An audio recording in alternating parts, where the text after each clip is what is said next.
Hi, welcome to the channel My Home Laboratory. This is the second part of the microscope videos. In part one, I discussed some topics that in this video I'd like to review in greater detail. The study of microscopes and microscopy is vast, and even with my former training, I will not know everything that there is to know. In this video, I'll give you a brief overview, but if you are interested in learning more about microscopies, I urge you to watch this channel on YouTube, The Microbe Hunter. I went into quite a bit in the first microscope video, but still I'll recap some things. And if you hadn't watched my first video, I recommend that you check it out. For those of you who didn't see the first video, I'll just quickly label some parts to get you caught up. This is an eyepiece. Usually they're 10 times. We'll discuss this in a minute. This is the tube that it sits in, eyepiece tube, or you can call it the ocular and the ocular tube, eyepiece tube. And this is the head. This here is an arm or the neck that I'm carrying it, the arm or the neck, or the arm or the neck, or just a handle. These are objective lenses. These are 4 objective lenses. They go from 4, 10, 40, and 100. This piece that they're spinning on here is called the revolving nose piece. This here is a stage. This is where you put the slide, the microscope slide. And this is a little clip here to clip the slide. This is called coarse adjustment. It moves the stage up and down. This is the fine adjustment. It does the same thing, but in smaller increments. This is the base, and I'm holding it because it helps with the weight. So you hold it by the handle, and then you put your hand underneath the base. I think that's basic. This is the light source. I'm not turning it on now, and this is something called a condenser.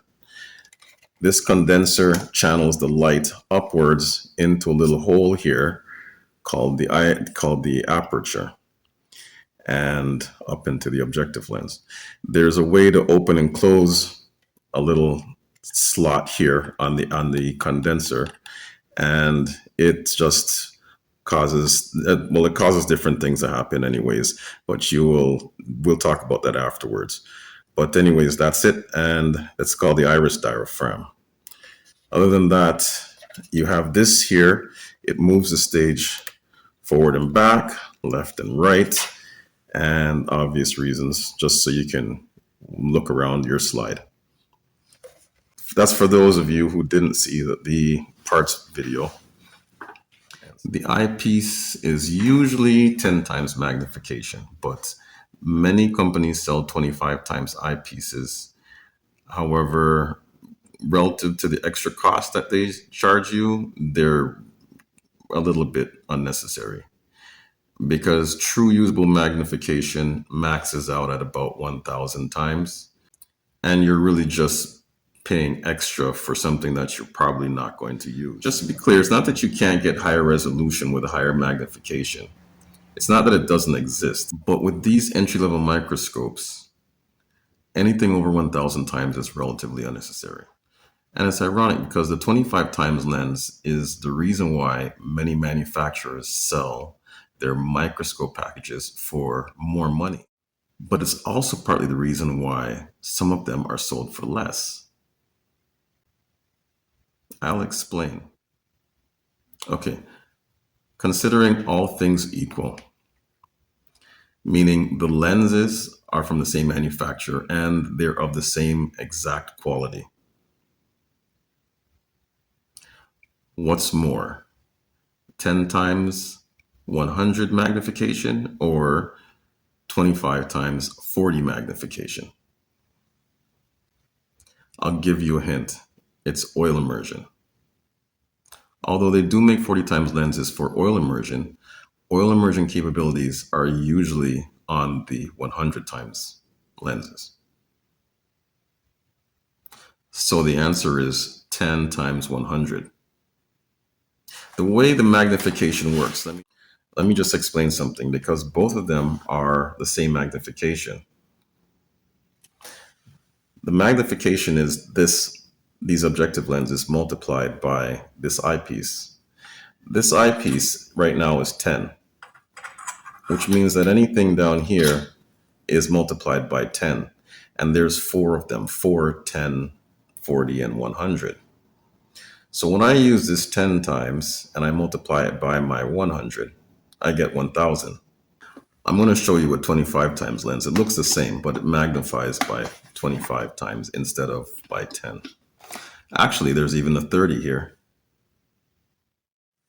So this is a 25 times eyepiece. I'm not sure if you can see that. So this is a 25 times eyepiece. The one that I always use is the 10 times. When we're talking about magnification, we're multiplying the eyepiece, which in this case it's 10, times whichever ones are down here. Again, 4, 10, 40, and 100. So if I put in my 25 times eyepiece and I multiply it by 40, I get 1000 times magnification. So anything I'm looking at here is magnified by 1000 times. If I put in the 10 and I multiply it by the 100 times, I also get 1000 times magnification. So what's the difference? I'll give the details of that in a moment. Offering a microscope with higher magnification is a good selling feature for manufacturers because the general public would believe that higher magnification means better microscope. But that's only partly true. Because of the way magnification works, it's not a lie. You are getting 1000 times. And even though the math says that the magnification is equal on both of them, the resolution is different. The 10 times 100 has a higher resolution, and it's because we're able to use immersion oil. There's that thing called resolution again. It would have been hard to explain this resolution concept 30 years ago, but with the advent of pixelated screens available on the market, the term isn't so foreign anymore. If you have an old TV or camera or cell phone and compare it to a new one, you can see the difference in resolution. The image is the same, but one appears much sharper, clearer, and with more detail. For example, let's choose this for our image. And now let's say that this would be the image magnified with good resolution. Then this would represent that same image magnified, but with poor resolution. Now this is just a computer image, and the difference in resolution is not the same as the difference in resolution for a microscope. The difference just shown to you is due to screen pixels, but the resolution under a microscope is due to something completely different. This resolution topic creates the perfect segue to explain what all this oil immersion talk is about. Now remember, this is not art class. Okay, so it's going to be pretty simple and straightforward. So this is, say, your objective lens. So this here is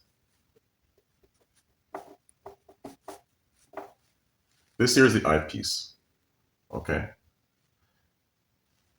This is the most important part.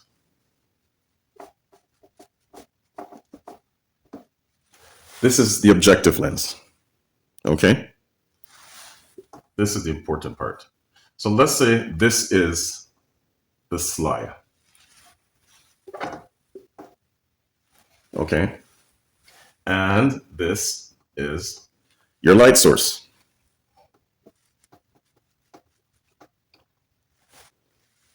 Specimen. This is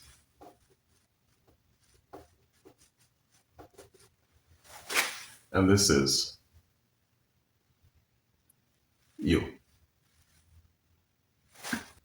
So now the light is supposed to go up here, but the thing is there's air bouncing around, and the light, as it makes its way up,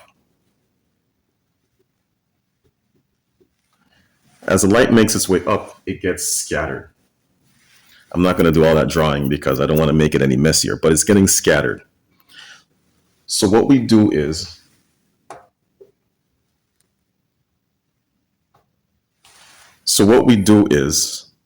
we put a drop of oil, and the oil has similar properties. The oil has similar properties to the glass slide, the glass lens of both the eyepiece and the objective lens. It has a similar property so that you can see through it just like as if it were glass. So it's almost as if you just brought the glass down and put it right on top of your specimen. So we trap the air. So when the air comes in to bounce the light off, the air gets deflected. So the air does not interfere and scatter the light particles, and they get to go up. They get to go up the way we want it to, so we don't have the air affecting it. So that's what the oil is for. So we drop a bit of oil onto it, and we put the microscope down. We put the objective lens down so close that it touches the oil. Now the thing with the objective lens is, I'll put the camera back around. You know what? Just for the sake of it, I'm going to draw a bulb. I'll feel better because that's what normally we would draw for light. So I'm going to draw a bulb there. Okay. Being channeled in underneath here. Actually, to be quite honest with you, this would be you know what? Let's not get into that. But anyways, yeah, let's get into that. So this is actually be your condenser. Sorry, this is not important, but that's actually your condenser. This is what your condenser is doing. The light would actually be here. This is your light, shining in many different directions. And your condenser is doing this. So now you know what the condenser is. Because the light is shining everywhere, the condenser is channeling it upwards so that this happens. Right? So we're already losing a lot of light anyways. So we don't want to lose any more. And that's what the drop of oil is for. Well, I'm back. As you know, the objective lens ranges from 4 to 100 in most quality microscopes. For many applications, you can get away with the 40 times, meaning you can have the 25 times eyepiece here and then have a 40 times objective lens. You will have the 1000 times magnification. And for microbiology, though, I would recommend you get the 100 times oil immersion lens. For many applications, you can get by with just the 40 times magnification objective lens, but you will be limited. For microbiology, I do recommend the 100 times oil immersion lens. So when buying a microscope, usually they sell with the gimmick of more magnification. However, now you know that there's a difference between magnification and resolution. And as a reminder, I will go over some of the different costs of the different microscopes in a later video. Again, thanks for watching, and please like and subscribe to keep our channel growing and to help keep positive content on the internet.